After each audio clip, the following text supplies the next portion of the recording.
کو کافر منافق کہتے ہیں اور خود ہمیں کہتے ہیں کہ یہ تو کافر ہیں اور ان کے پیر صاحب نے نبوت کے دعوے کر رکھے ہیں، یوں کیا ہے۔ یار ہمیں کوئی یہ تو بتاؤ، آج تک صرف زبانی کلامی بات کر رہے ہو، کوئی ثبوت، کوئی ویڈیو، آڈیو، کوئی کتاب، کوئی چیز تو ایسی لا کر دکھاؤ کہ جس میں سرکار نے یہ کہا ہو یا نبوت کا کوئی دعویٰ کیا ہو۔ اللہ کی قسم سرکار گوہر شاہی نے جب حضور کی بات بیان کیے نا تو اس آسمان کے نیچے اس در پر کھڑا ہوں، سرکار کی آنکھوں سے اشک بہہ رہے ہیں، سرکار اشک بہا رہے ہیں اور اپنی محبت بیان فرما رہے ہیں کہ ہمیں حضور کا دیدار ایسے ہوا، ہمیں حضور کا دیدار ایسے ہوا۔ ارے تم اس طرح سے فتوے لگاؤ گے، تم تو اتنے ظالم ہو گئے ہو کہ آج تمہیں اللہ کے نام کا احساس ختم ہو گیا، تم نے تو اللہ کے نام پر بھی کالت کر دی۔ اللہ اکبر، جانی کہ ہمارا اللہ کچھ اور تمہارا اللہ کچھ اور۔ یار اتنا آگے نکل گئے کہ تمہیں اللہ کے نام کا بھی خیال نہیں آتا۔ دوستوں ساتھیوں، آج بہت افسوس ہوتا ہے کہ یہ ہمارے علماء ہیں، اللہ کی قسم علماء حق کو ہم تعظیم کرتے ہیں آج بھی کہ یہ علماء حق ہیں جو حق کی بات بولتے ہوئے ڈرتے نہیں ہیں، گھبراتے نہیں ہیں، کہیں بھی ہو کے حق کی بات کریں گے کہ واقعی یہ صحیح ہے یا غلط ہے۔ ارے غلط تو غلط تو ہو، صحیح تو صحیح تو ہو، یہی کام ہے۔ اسی لیے تو حضور نے فرمایا نا کہ میری امت کے علماء بنی اسرائیل کی نبیوں کے مانند ہوں گے، اور ایک جگہ فرمایا کہ لوگوں جاہل عالم سے ڈرو اور بچو۔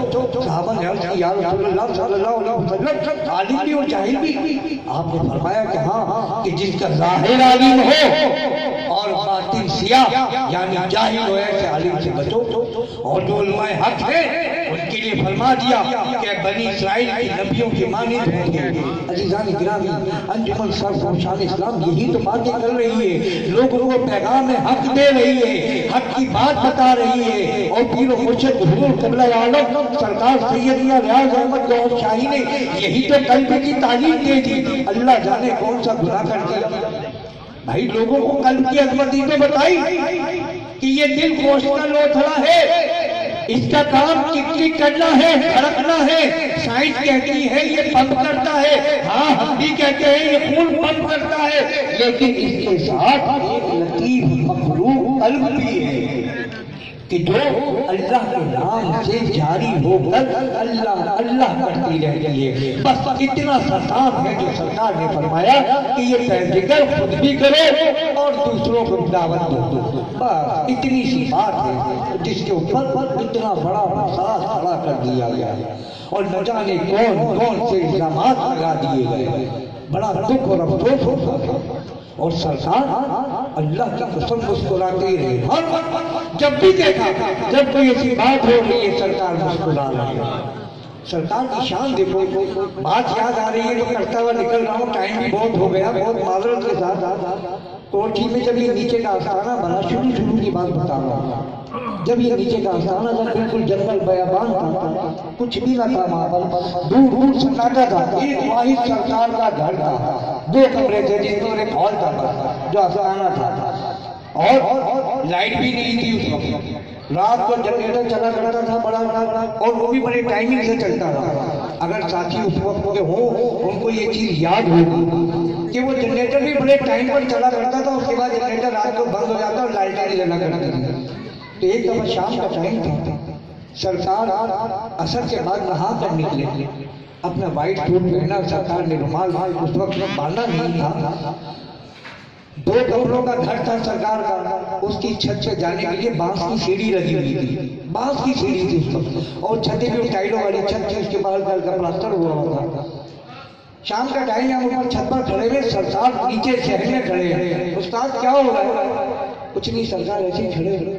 سرکار نے فرمایا یار ہم بھی آ گیا، یقین کرنا اسی بانس کی سیڑھی پہ سرکار چڑھے، خرامہ، اور سرکار اوپر چھت پر تشریف لے آئے، اور سرکار کی زلفیں کھلی ہوئی بالکل شاہانہ انداز ہے مالک کا، ہائے ہائے ہائے، تلنگانہ انداز بالکل. اور سرکار کی زلفیں ہوا بہت تیز تھی کیونکہ کھلا میدان تھا وہ.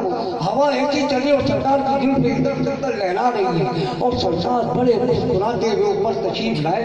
چاروں طرف باؤنڈری تو تھی نہیں, ایک ایک بلاک رکھا ہوا تھا بس چھت کے پر ایک ایک دو دو بلاک کی باؤنڈری بنی ہوئی تھی. سرکار تشریف لائے, چاروں طرف کہیں بڑے مزے سے چکر لگایا اور اسی چھت کی زمین پر لیٹ گئے اور اینٹ اٹھائی, اس کو سر کے نیچے رکھ دیا.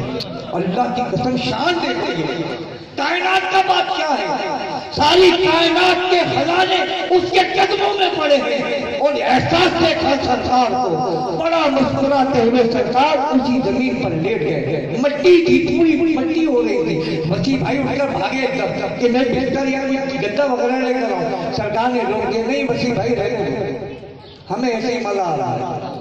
مسیح بھائی نے کہا سرکار تکیہ تو لیا. کہا نہیں یار, یہ اینٹ بہت ہے. یعنی وہ ہم دیکھ رہے ہیں کہ سرکار زمین پر لیٹے ہوئے ہیں, اینٹ کا تکیہ رکھا ہوا ہے, لیکن کوئی آنکھ والا اگر دیکھ لیتا کہ وہاں کیسا نرم اور ملائم گدا بچھا ہوا ہے کہ آنکھ والا تیرے دیوبند کا تماشا دیکھے, ارے دی جائے گور کیا آئے نظر اور کیا دیکھے. شان گوہر شاہی تو دیکھو, یہ تو شان ہے. اللہ کی قسم آج تم اسی گوہر شاہی پر انگلیاں اٹھا رہے ہو. سرکار کو کیسے کیسے انداز میں دیکھا ہے, سی وی کا کنارہ ہے, وہ براؤن مزدہ سرکار کی سب سے پرانی گاڑی. رات کا ٹائم ہے, گولی مارا آستانے سے نکلے ہیں سرکار, بڑے مزے سے گاڑی ڈرائیو کی. سرکار نے اپنا انتظار کر رہے ہیں, لیکن پتہ چلا سرکار تو آئے نہیں, کہاں گئے. شہید بھائی اس وقت تھے. شہید بھائی نے کہا سرکار مجھے پتہ ہے کہاں ہے. یہ دیکھو ذرا دیوانگی کا اور دیوانوں کا عالم. شہید بھائی نے کہا یار گاڑی میں بیٹھ چلتے ہیں. ہم نے بائک اسٹارٹ کی, چلے سی وی پہنچ گئے. اللہ کی قسم سرکار کی گاڑی بالکل سی وی کے پاس کھڑی ہوئی ہے. سرکار نے سیٹ گرائی ہوئی ہے, بال کھلے ہوئے ہیں اور اتنے مزے سے اکیلے سرکار پر بیٹھے ہیں, سمندر کو دیکھ رہے ہیں. جیسے ہی پہنچے استاد تم یاد آ گئے. سرکار آپ آئے نہیں تھے. ہم نے کہا سرکار بہت ہنسے, آ جاؤ بیٹھو بیٹھو بیٹھو گاڑی میں بیٹھو. اب شہید بھائی جیسا آدمی دیوانہ, اس شخص نے اپنے بائک کو پرواہ ہی نہیں کی کہ یہ بائک کو اٹھا کر لے جائے گا, کچھ ہو جائے گا, کیا ہوگا, سب بھول گیا کہ بائک بھی لے کر آیا ہوں. اسی طرح گاڑی میں بیٹھے. سرکار نے فرمایا چلاؤ یار عبداللہ شاہ غازی چلے. جی سرکار چلیے. عبداللہ شاہ غازی آ گئے, بائک بائک کھڑی کری, پرواہ نہیں, بغیر لوگ کے. یہ نہیں دیکھ رہے کہ یار بائک کو اٹھا کے لے جائے گا, زمانہ خراب ہے, کچھ بھی نہیں. عبداللہ شاہ غازی کے دربار پر آ گئے. وہاں سے اتنے سرکار نے فرمایا جاؤ یار اس کا اوپر جاؤ, حاضر نے دیکھا لا گیا. پر چلے سرکار گاڑی میں بیٹھے ہیں, اوپر سے نیچے آئے, چلو یار. اب سرکار, اب یار سرکار کی شان بھی دیکھو. سرکار بھی یہ نہیں پوچھا صحیح سے تو بائک پر آیا تھا, بائک پر آیا. سرکار نے بھی نہیں پوچھا کہ صحیح بائک کو کہاں چھوڑ دیا تم نے. اسی طرح گاڑی میں بیٹھے, چلیں جی سرکار چلیں. سرکار اتنی عاجزی اور سرکار کا انداز بڑا عجیب و غریب انداز ہوا کرتا تھا. یار آج ترس رہے ہیں. ایک دفعہ مسیح بھائی نے کہا تھا نا کہ وہ وقت جو گزرا ہے ہم ترستے ہیں, وہ وقت نہیں ملا. عزیزان گرامی, بس ٹائم بہت ہو چلا ہے. میں دعوت دوں بارگاہ رسالت اور بارگاہ